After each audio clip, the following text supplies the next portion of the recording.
Okay, so you started a character. You have the coolest backstory. You're the most feared bounty hunter. You're like Boba Fett vibes, right? Like you're the Mandalorian. Oh, you barely know how to fly a ship.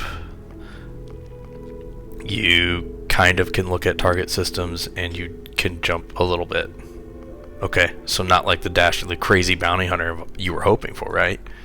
Okay, well, what else can we be? We can be, oh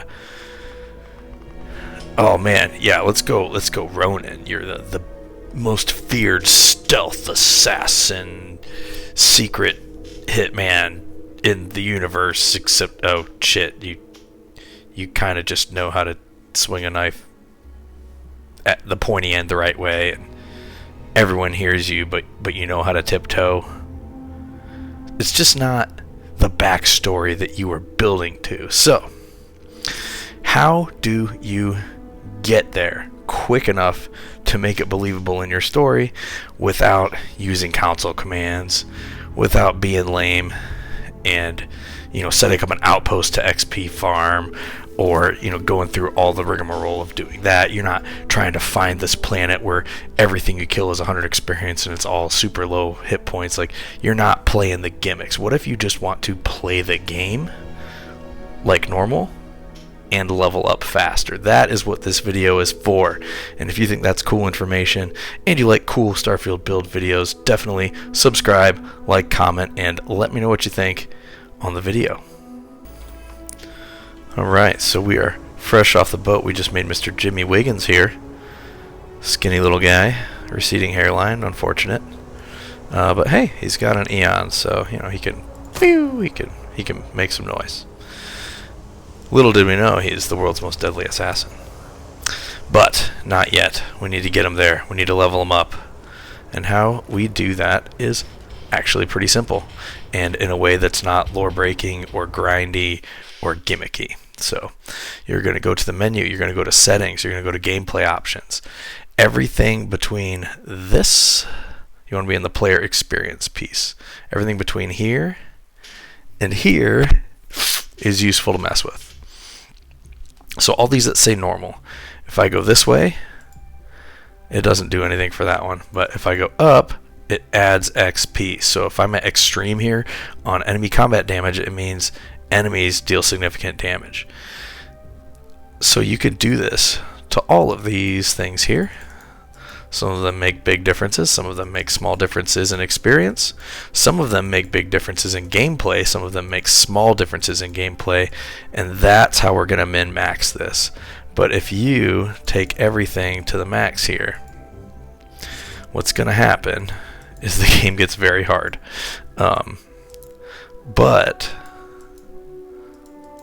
The controller thing, that's if you have a controller, that's aim assistance. Don't worry about that if you're on PC, like you should be. But if you're not, that might matter. Anyway, so here you go. I made everything hard. That means I will level 75% faster than normal. So for every 10 XP I get, I'm getting 17.5 now, which is pretty cool. You're going to level up very fast that way. Except enemies do a lot more damage.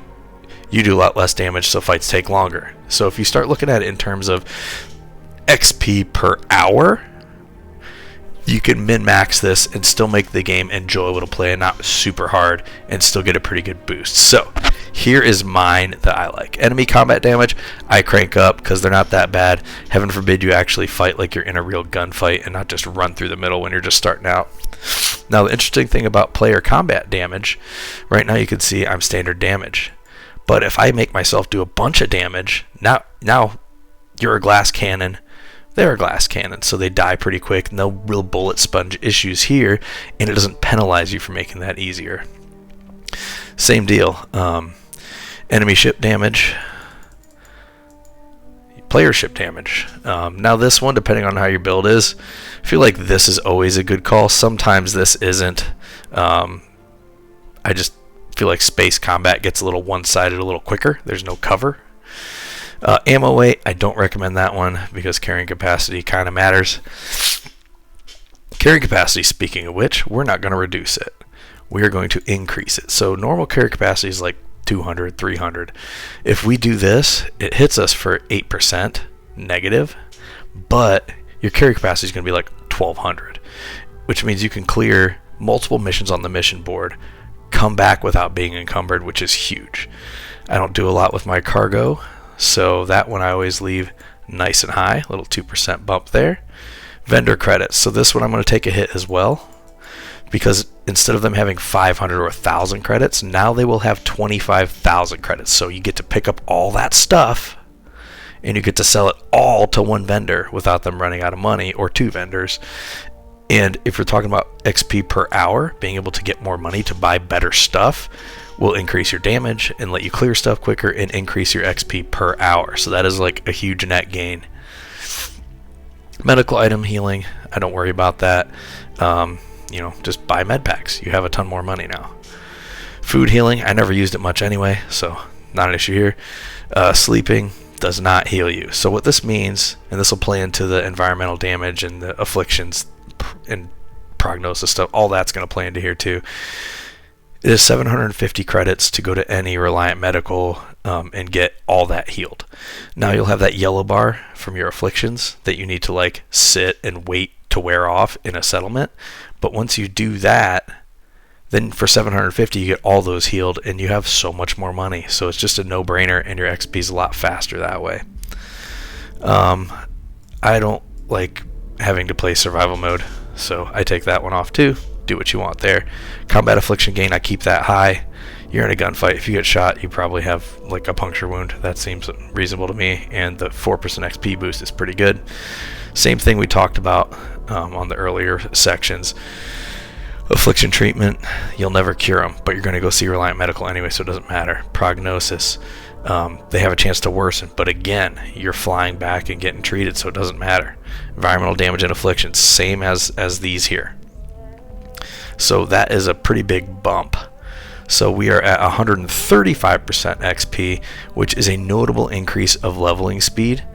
And with the leveling per hour speed, it's faster than if you have everything cranked to where you get bonuses, because you don't have to reload as much. You don't have to be as cautious because you have the higher player damage, the high ship damage, and you have so much more money and carrying capacity to get money that you'll get better items quicker, which just makes this and this even more potent. You'll always have money for med packs, you'll always have money for ammo. So this right here will actually level you quicker than the 75% when I was doing some timed stuff, or extremely, it's like almost the same or a little better. So that is my call there. Alright, if you'd like to support the channel, you can head on over to No Chill Tactical. If you are like me, you enjoy video games, but you also enjoy your boomsticks and fitness, and that's what this site is all about. We have clubs and maces that are plate loadable, shirts that are tactical and funny, gym flags, workout themed apparel, tanks, hoodies, and training ebooks, both for fitness and for boomstick proficiency. Check it out, nochilltactical.com. Let's take a peek at that. Look at that, 1135 carrying capacity. I think it was like 300 before that. And even little trade authority thing over here. Hey. 25,000 credits to spend. So you are looking in good shape right there. Now, an additional thing to do is always have some cargo or passenger capacity in your vehicle that you are flying around in. And what that's going to do is let you get another quick little XP boost. And he's skinny, you think you'd have better cardio. So you always want to, like, you're picking your main mission quest from Constellation or UC or whoever, but always hit these on the way out and see what's there. Supply and survey, those suck. But if you have kill the ghost, so a ship combat one, those are super fast. They're maybe 5 minutes a piece. Kill the spacer troublemaker, that's like a land on a planet and fight somebody. That is maybe 10-15 minutes tops. So you can get like 2 space missions and this, and in like 20-ish minutes get a whole bunch of XP that you would otherwise be missing out on. Supply and survey, those take a lot of time. Not worth it. Especially the surveys. It looks like it's worth it because of the price, but you'll be getting so much more money from picking up stuff off of dead spacers that it's totally not worth it. Other option, if you get really good at ground combat stuff, the run and gun, and you go to Freestar Collective and get their bounty missions, you can get like 5 or 6 of them and you just knock them out super, super fast. So, I hope that worked out for y'all. Little Jimmy here is going to get into some trouble. Don't forget to comment, like, and subscribe. And leave a comment on what strategies you have that aren't like silly game breaky things to gain levels. Man, I can't believe I'm doing this well. Look at that. Oh, not so much. Anyway, hope you guys enjoyed. Please go over to nochilltactical.com and support the channel by buying some gear. Catch you later.